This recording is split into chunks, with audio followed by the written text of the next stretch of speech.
англи сургаад, компьютер сургаад юм уу тий жолооны курс явуулаад залуучууд зэрэг албанд хандах хандлага сайжрна гэж үзээд байгаа юм л одоогийн залуучууд та нар юу хүсэж байгаа юм бэ гэхэд энийг бол үсэхгүй. Одоогийн залуучууд эр хүн шиг эр хүн болмоор байна. Жохон хатуучмаар байна.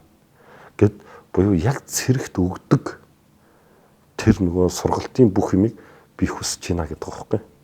Тэгэхээр би одоо ингээл яг залуучууд сонирхоод харлаа гэхэд яг та нарыг хүсэж байгаа юм л байна. Тэгээд дээш нь хэлэхэд тэр зоддог цогтөг гэдэг юм байхгүй, өлсдөг сангадаг гэдгээс магадгүй харин нөгөө хилийн мананд явхад тэр нэг салхитай шуурхтаа цастаа бороотоод хилийн цэрэгч одоо тийм морина ч юм уу моциклтойгоо ч юм уу машинтайгаа ч юм уу явна шүү дээ. Тэнд очиод 2 цаг, 3 цаг, 5 цаг зогсон шүү дээ. Монгол улсын хилийг л манж байгаа тий хүмүүс чинь нэг ямар тэнд бид нар дулаан барилттай шүү дээ.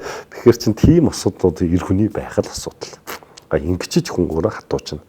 Тэ ингэчиж өөрөө хүн сурна гэсэн үг байхгүй. Тэнд хөлийг тэгж хамгаалж чадахгүй хүн ирээдүйд найз охиноо яаж хамгаалах вэ? Тэ ээжигээ яаж хамгаалах вэ? Охин дүүгээ яаж хамгаалах вэ? Гэр бүлээ яаж хамгаалах вэ?